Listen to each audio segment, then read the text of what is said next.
I play a lot of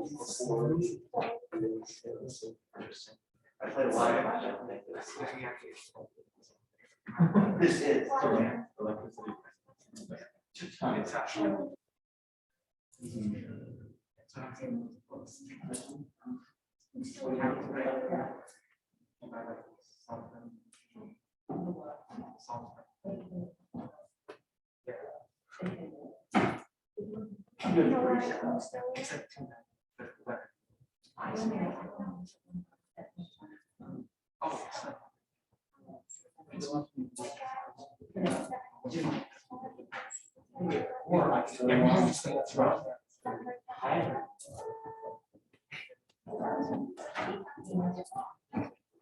Let's see right now. Nope. I think last time I checked, it was, they had HTTP, which would work.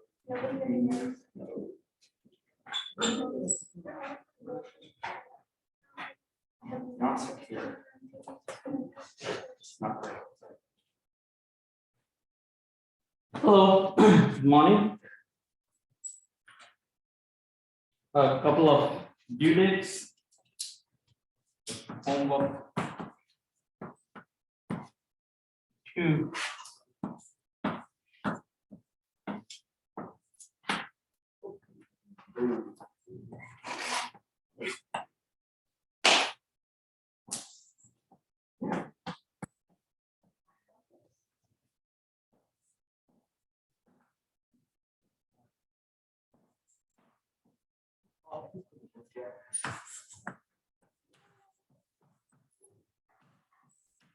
We will have one more homework due, and there is a good chance that it will be due right on the day of the exam itself. But since the solutions will be available to you beforehand, so I think that is reasonable. Is that okay? Any concerns about that? So do tell me if you have any concerns about that. I think it's okay because the solutions are going to be out. The homework is mostly practice and submission of the fact that you actually practice. At this time, I should also let you know what is expected out of midterm 1. Of course, the first thing you should go about is the lecture examples, the examples that I do about in the lecture. It might seem it is simple because I go through a very specific route of steps, but it is exactly the same kind of problems that I ask in the homework problems. So usually what I say is work out all the lecture examples, and then comes homework examples or homework problems, and also worked out examples in textbook.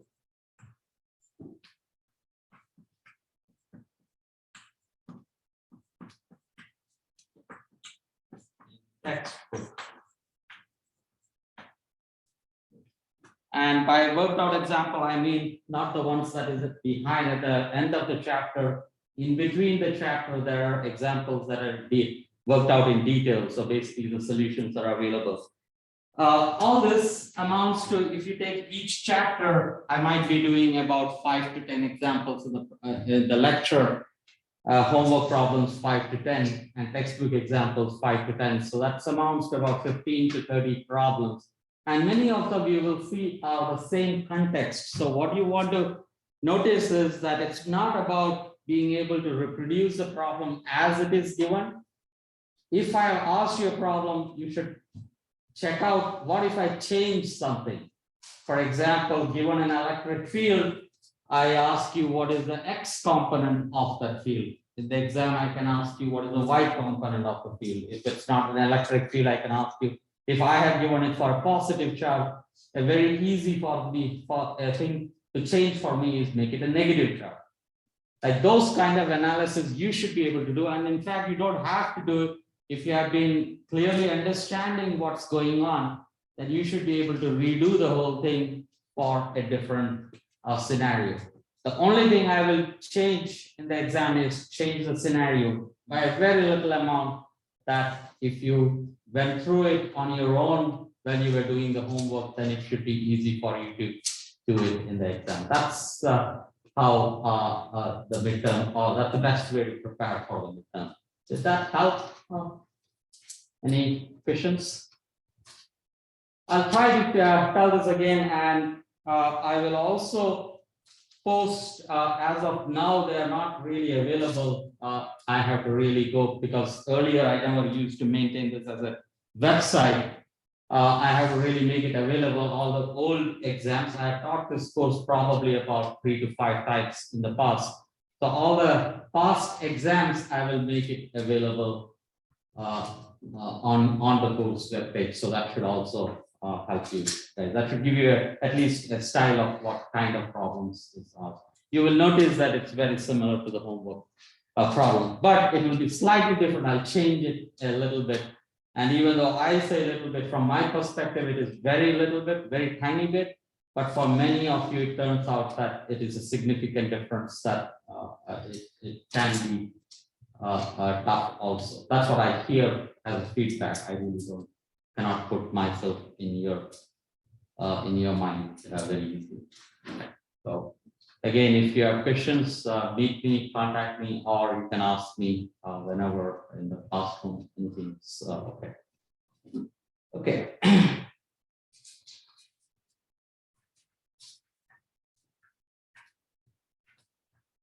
So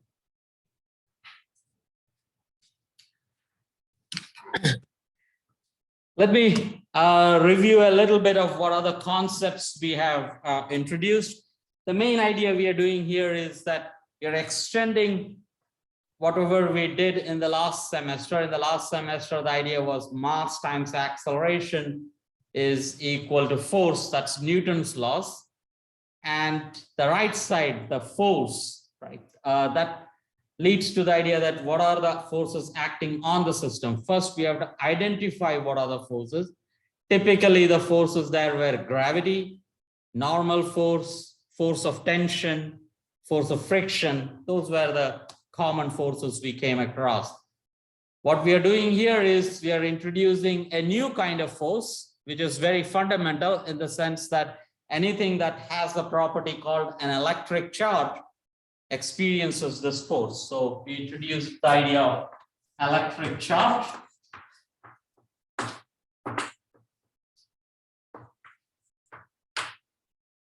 We said it's Q, and it can be less than 0, or let me see, it can be less than 0, then it's called negative. It can be, let me put it here, Q equal to 0, and Q can be greater than this. We also pointed out that this charge comes out in discrete quanta. We mean discrete repetitions of a basic element, which is the electric charge or the electron's charge.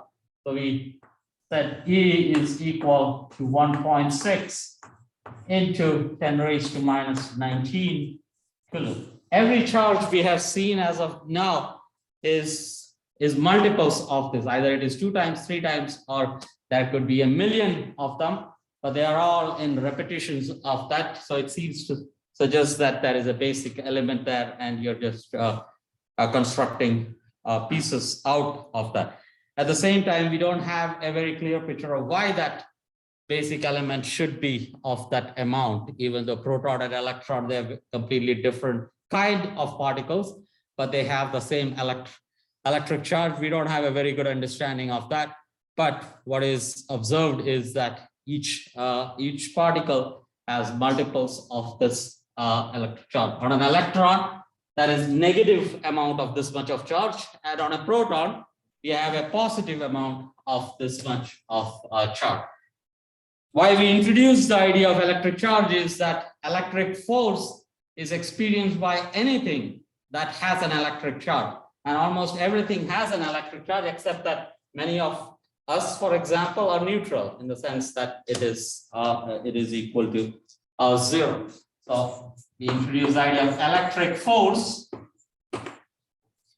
which is the content of Coulomb's law. And we said the force between two charges, we call it F21, is equal to a constant, which is conveniently written as 1 over 4 pi epsilon. Often we write that as just K in the numerator. And that is charge Q1, charge Q2 over the distance between the charges. So there are two charges, and the distance between the two charges is the force on 2 by 1. So there is a vector nature to that. So the vector content, which basically says that there is a magnitude and a direction. This piece just says that there is a direction which acts in the direction. How do you get the direction? Draw a line from the center of the charge to the center of the charge. So let's have charge Q1 here, and there is another charge Q2. So you have to go from the center to the center. That's your arc. And this direction tells you that if they are both positive, then they repel each other. If they are both negative, even then they repel each other. That's because they are like charges. And if they are unlike charges, one is positive and one is negative, then they attract. That means again, along the line connecting them, but towards the area. That's the electric force. And then we introduce the idea of electric field.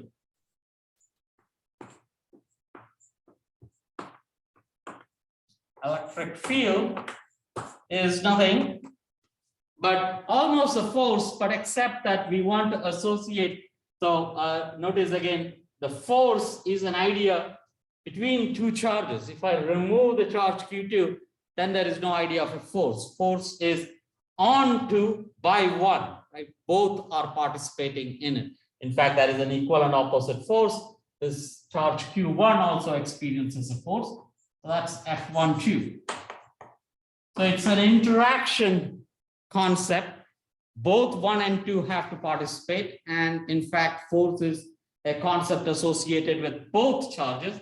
It will be nice to imagine what part of this whole force or an interaction is a contribution from Q1, the charge Q1 itself, and what part is a contribution from Q2. And we want to get that, and that's the idea of an electric field.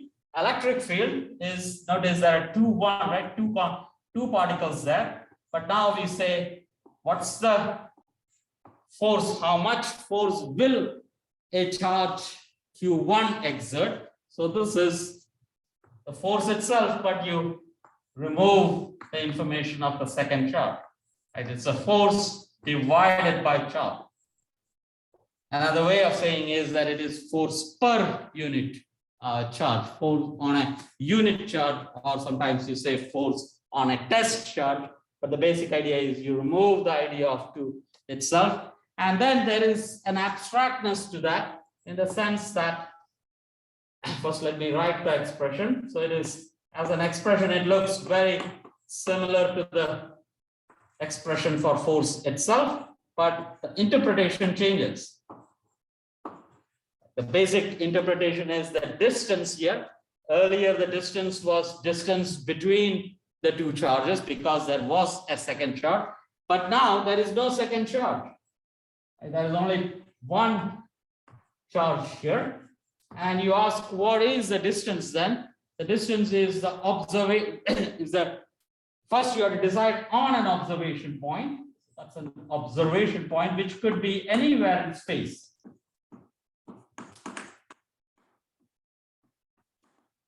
So even though we say electric field is force per unit charge, you have taken away the information of distance out of it.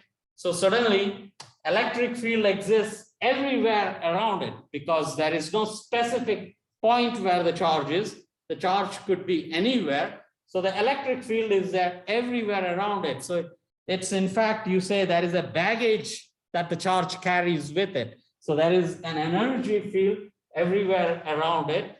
And that's what is called an electric field. In that sense, there is more depth in it. There is more concept in it. Again, imagine that the whole space is filled with an entity called electric field, very similar to a magnet. When you move a magnet, there is a whole energy it carries around with it. Very similarly, the charge Q1 has an electric field everywhere around it, at every point in space around it, and it has an energy associated with it, and it has a momentum associated with it. It can move things in the sense that if you put another material there, it can push on it, which is what is the force it experiences.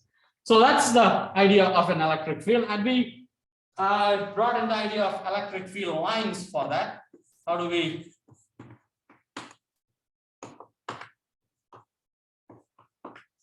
So it's good to say that in an abstract way that every point in space has an energy and momentum associated with it. So the easiest is a point charge.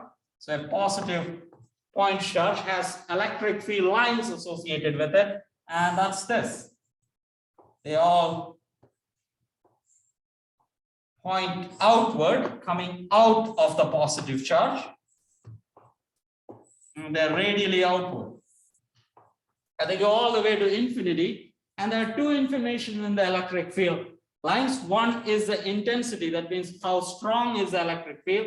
If there are more number of lines in a region, that means it is stronger. And of course, the direction is given by the direction of the line itself. Notice that electric field lines always come out of a positive charge and they go into a negative charge. So take a negative charge, that will be like this.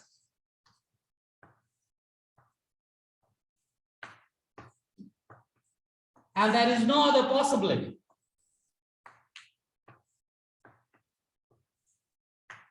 They have to come out of positive charges. You say a positive charge is a source of electric field. So source of electric field lines. This means electric field lines. And a negative charge is a sink for electric field lines. Electric field lines cannot start just from anywhere in space. Often, sometimes I ask the question, draw the electric field line due to a point charge. Electric field lines should be drawn as continuous lines originating from the positive charge. Electric field lines, this also, in a sense, can be said that they are representative of electric field lines, but they are not in the sense they are originating here and they're ending here. That's what it means, at least the interpretation of electric field lines. There is a meaning associated with that. You cannot start anywhere from space. If you begin, you have to start from a positive charge, and either you go into the negative charge or you go all the way to infinity. Here, the idea is that this goes all the way to infinity. So either it has to start, originate, or end at infinity, or it has to originate on a positive charge and end in a negative charge. They do not intersect. Electric field lines of one positive and one negative charge, for example. If you have, I should move the camera probably. If I have a positive and a negative charge, the field lines will look like they start from here and they go in there. Again, how do you want to interpret that? If you were to put a new third charge there, a positive charge will push it outward in this direction, and that's most probably the path it will take. It will move from here and get attracted to that a positive charge we are talking about. This is another possible field line. That's another possible field line, and this is how it will look like. And let's draw a few more lines. And here it means that it goes and connects in there. It doesn't mean that it is ending in there. That's because I don't have space to draw anymore. But what I was pointing to is that you never have electric field lines crossing each other. For example, I cannot have this. This doesn't happen. That's wrong. Like electric field lines never cross each other. And an argument you can give for that is that if it were to cross, then the force, remember electric field is force per unit charge, then the force at this point will not be unique, right? It can be either in this direction or in that direction. That could be a logical argument you can make, that since Coulomb's law is unique, a third charge will not have a unique amount of force it experiences at that point. So that is an argument for electric field lines not crossing each other. So that's what we talked about last time. Let's do a couple of problems here calculating the electric field, and mostly we want to talk about how can we generate uniform electric field. Notice the electric field that we have here, it is inversely proportional to the distance. That means as you go farther and farther from a point charge, it gets weaker and weaker. We can ask the question, is it possible to create a uniform electric field? Very much like uniform gravity. If you are on the surface of Earth, the gravitational force it experiences is constant. You just multiply by 9.8 and you immediately get the force, the mass will experience. Similarly, is it possible to have a configuration of charges that will create uniform electric field? So that's the question we will ask, but let's begin by calculating the electric field for a very specific example. And it is, I'll build it up so that very quickly, qualitatively, I'll be able to argue that a certain configuration will give uniform electric field. So an example is just two positive charges, but this time quantitatively calculate what's the electric field along a line. So that's, let's say, having a distance of 2 times A. That's just reference lines. Let's say this is distance A, center to the origin, and center to the origin is another distance A. So the distance between them is 2 times A. And if you want to be specific, we can say A is about 10 centimeters.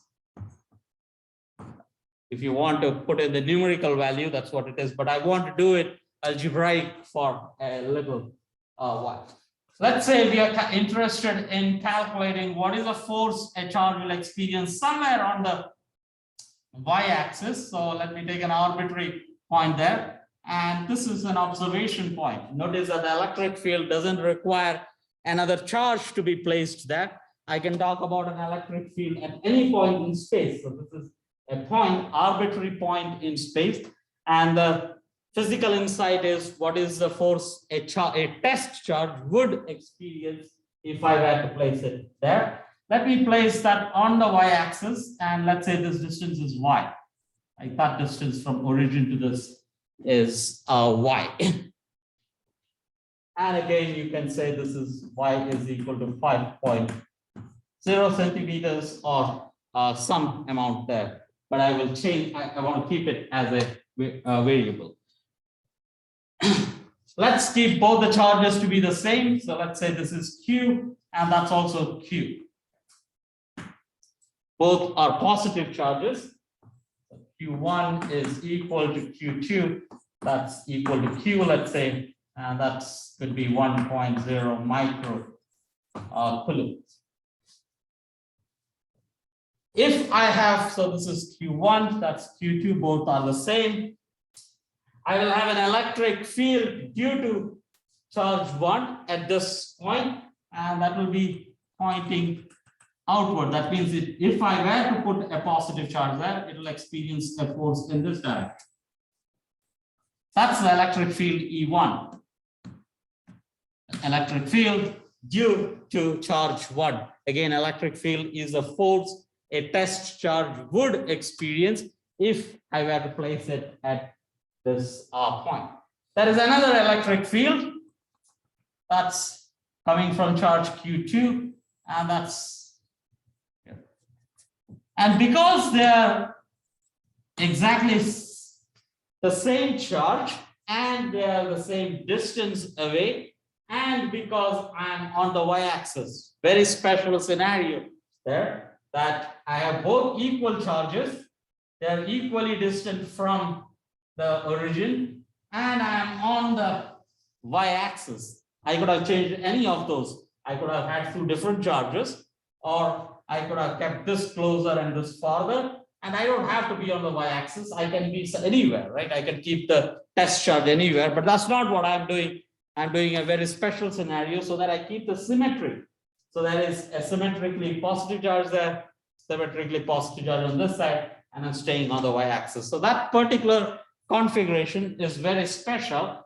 And for that configuration, what happens is that this electric field is identical in length to the electric field coming from the second charge. In fact, if you were to break this force into two components, one is the horizontal component and there is a vertical component here, right? That's the horizontal component of electric field E1. That's the vertical component of electric field E1. So those two forces as practically give you electric field 1. Same thing can be done here. You have this piece here, and vertically that's this direction, right? The two vertical components add up in a sense, if you were to think of it graphically, and these two cancel out. So if you were to have a test charge here, you can ask in what direction is it going to move, but the force it will experience a force in the upward direction. These two cancel out. This tries to push that side, this tries to push it this way, but the push on both sides are the same. So it tries to go up, and the electric field, which is a measure of how much force is exerted on that test charge, is the sum of these two charges. So it's very clear that the total electric field will be vertically upward, and it will get two components from here. So let's calculate that. So electric field 1,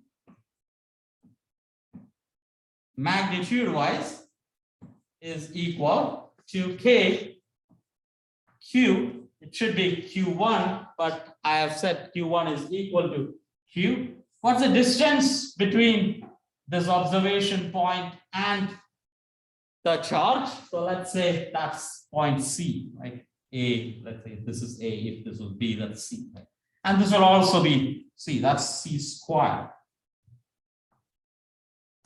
That's the magnitude. But if I were to calculate the electric field itself as a vector, there is a horizontal component and there is a vertical component to that. So that's K Q over C squared, where C squared is nothing but A squared plus Y squared, right? Because it's a right triangle, I can replace that in terms of A and Y, which is what is given to us. And there is a direction, but that direction, let's say this is R hat, is nothing but go to this angle here. That's your angle theta, and that's angle theta, and it is the horizontal and the vertical. So theta will be cosine theta, which is adjusted over the hypotenuse. So that's cosine theta in the I hat direction plus sine theta in the j hat direction. But the electric field due to charge 1 is in the first quadrant, so it is I did say positive and positive. So these two are positive because the electric field here is, if with respect to this point, it is in the first quadrant. So let me write that down here. So I can in fact go ahead and also say that cosine theta is A over C plus Y over C in the j hat. C actually is a derived variable. I can also say this is A over A squared plus Y squared in the I hat direction plus Y over A squared plus Y squared in the j hat direction. All three has the same information. I can either write it in terms of angle theta, or I can write it in terms of A and C, or I can write it in terms of replace C in terms of A and Y, and that's also perfectly fine. For convenience, I will write it as cosine theta plus sine theta so that the cancellation will come out clear. So that means the electric field here, this electric field, because it's horizontal and vertical component, horizontal component is plus cosine theta in the I direction, plus the vertical component is sine theta in the j direction. The electric field, which is a measure of the force acting at on a test charge here, has a horizontal and a vertical component. Horizontal component is the magnitude multiplied by cosine theta. The vertical component is sine theta multiplied by the magnitude of the electric field. Same thing works out for 2 also. The electric field 2 is very similar. Magnitude is K. Since Q2 is exactly the same charge, it's Q. And since for our very special configuration, this distance is against C, so that's again C squared. Like this would not be the case if I had not chosen this to be exactly the same distance away from the origin, and I'm observing on the y-axis. But this is now pointing in this direction, as I've shown, which is with respect to this point, it is in the second quadrant, and now the direction is different. Electric field for the second chart is K times Q over C squared times this time. If you're in the second quadrant, your direction is negative for the horizontal component, so there's a negative, and there is a positive for the vertical component. You also need to know the direction, so that's angle, let's say this is angle theta, but because of the symmetry, if this is angle theta, that's also angle theta. Again, very special scenario when both the charges are equally distant from the origin and you're on the y-axis and both the charges are identical. In that case, again, this is cosine theta and that's sine theta. If you want to add the two electric fields, you add them vectorially. So you add them here. So you add these two electric field vectors and notice that these two cancel out. Horizontal component is plus cosine theta minus cosine theta. That's what I was talking about graphically, that this piece cancels exactly the other piece, and the vertical component adds up, like sine theta plus sine theta, the 2 times sine theta. That's the addition of these two forces, which is what we pointed out. So let me go to the other board. This didn't come out completely.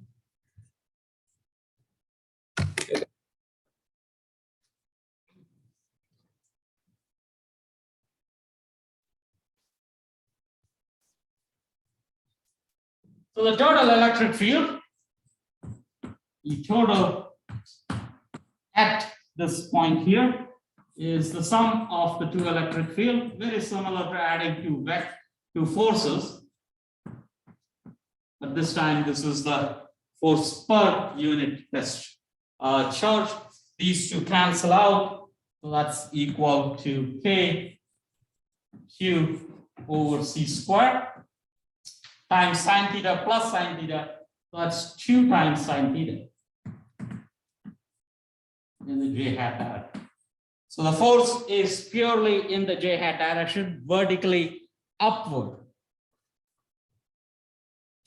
We were given numbers related to A and Y. So let's put them there. So that's K q over a squared plus y squared. And that is 2 times sine theta, we said was y over c. Right? Sine theta is opposite to hypotenuse, opposite is y over hypotenuse, but c is again a square plus y square. Oh, I messed up. This was c squared. So I have to, this is c, so I have to square this. C is the square root of a square plus c squared, so that's square of this quantity. So there are 3 of them. And if you think of the square root, there are 2 of them here, and the third one there. So the expression is 2 times, so that's k 2 times q times y divided by a square plus y square. That is 2 of them here. Third one there, I can write that as 3 over 2. 1 over 2 is the square root, and 3 of them, so that's 3 over 2. And the direction is j hat. Oops, I forgot the j hat here. So j hat there. If you want to calculate the electric field as a number, I will put the numbers in there. So let me, for completeness, let's do that. So the electric field, put in j hat direction right away here. So that's 9.0 into 10 raised to 9. It's a factor of 2. That's 1.0 into 10 raised to minus 6. And y we said was 5 centimeters. So let's say that's 5.0 into 10 raised to minus 2 meters, and divided by a squared plus y squared. A was 10 centimeters, so it's 10, 0.10 plus 0 squared plus 0.05 squared. That's 3 by 2.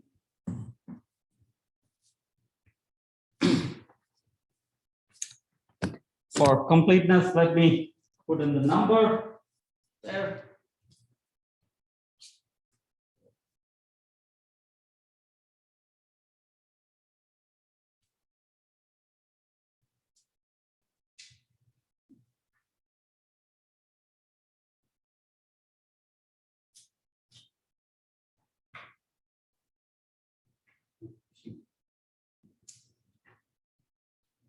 So that's this whole number is 1.4 into 10 raised to minus 3. And I have 5, 9 into 18, 18 into 5 is again 90. So,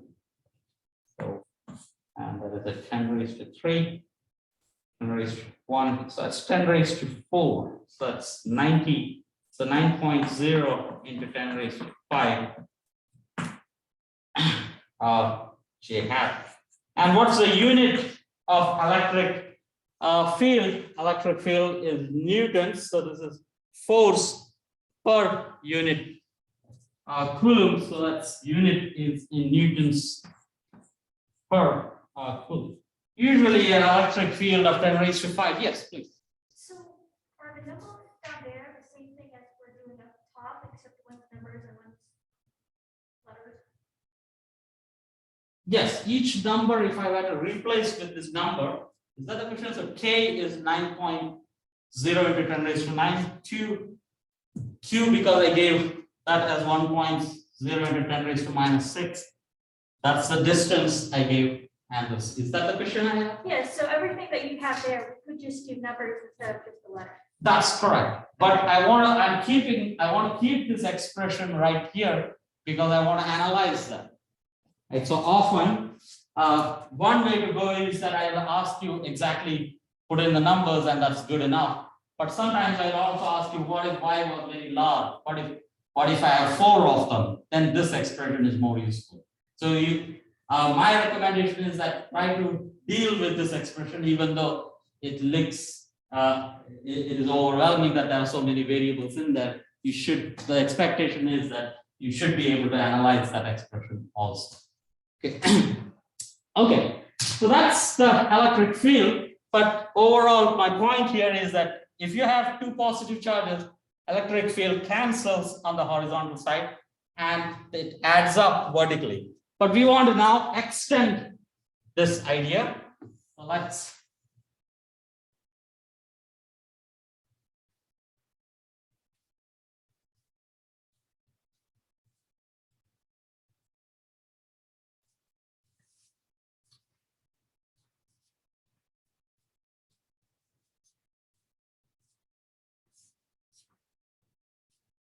actually at this point, since you asked this is the same as putting in the numbers, it's also at this point good to realize this is an example I do. There are two positive charges. I calculated the electric field. I can change this very slightly. I can say this is a positive charge, and instead of this being a positive, I can say this is a negative charge. And again ask you to calculate the electric field. It changes significantly, even though I'm saying that it's only a positive change to negative. The work changes significantly in the sense now this electric field lines is not in this direction, right? Then the electric field line is attractive. It will be pointing this way. This time the horizontal components add up, vertical components cancel out. But the idea remains the same, but the details have changed significantly. These two will add up. These two will cancel out. That's all that happens. These two add up, these two cancel out. But the expression changes significantly because this is now cosine theta. This is not y, instead it is a. So the whole calculation with a negative charge physically changes it significantly, even though the mathematical derivation remains very close by. Let me go back to the point I was trying to develop. So we have two positive charges, and we said that right at the center, its electric field is this way, and this electric field is in this direction.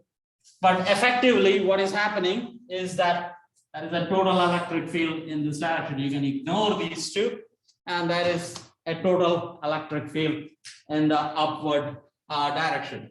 Let me place two more charges onto the right, or one on the right and one on the left, equally distant.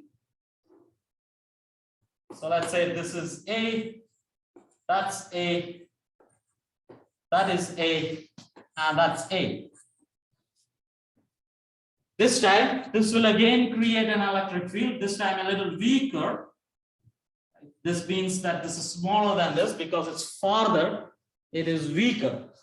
But the same electric field will be created on this side. And they will try to add up together, and there will be a total electric field here. So I have to add this plus this vector, put in another charge there, and keep doing that all the way to the right and to the left. This time it will be much more smaller this way, and there will be an addition of two vectors in there. And we would like to know what is the sum of these charges. We want to make this simpler, so even though it seems like we're adding more charges, so let's make this a plate.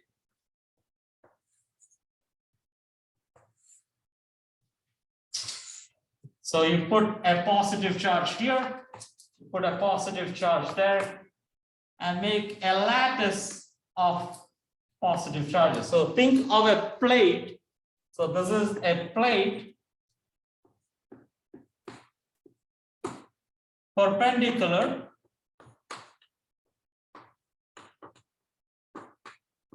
to X or perpendicular to the Y axis.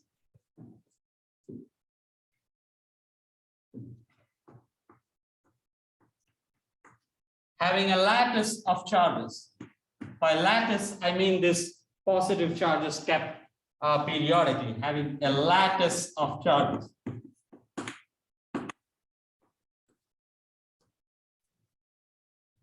So effectively what we are doing is the total electric field now, it is very clear, hopefully convincing that all these horizontal components will cancel out. The idea is to add up all the vertical components. They are all in the j hat direction. So you want to add up, like this is sum. So this means sum. Right? You are going to add up all the charges here. So that's Q over the distance square. So, but the distance has changed, right? This is closer, that's farther. So they all change. So that is, let me put that as I. And that is a K. But the basic idea is that if I were to put a uniform amount of charge here, this will be proportional to area. So on top, this will be some charge density. So charge density, how many charges per unit area, charge density multiplied by area divided by, there is an R square, which is also an area, right? So that is R square. Area is proportional to R square, 4 pi R square. They cancel out. And you get a uniform charge, a uniform electric field associated with it. This is only a hand waving argument. We will see this more concretely in this next chapter. So the claim is that this is a uniform electric field.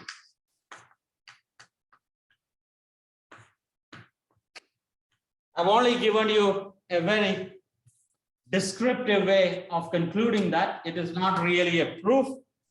The next chapter, we will actually prove that this is actually a constant. But then what is the electric field? Let me write that down here. So this electric field E has a very simple expression, which is what we want to use. And that is a sigma. We will, I'll define that over epsilon naught. That's it. And sigma here is charge per unit area.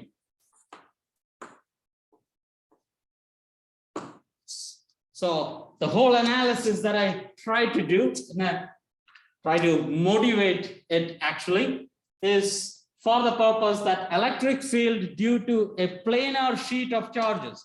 So this is a field due to planar sheet of charges.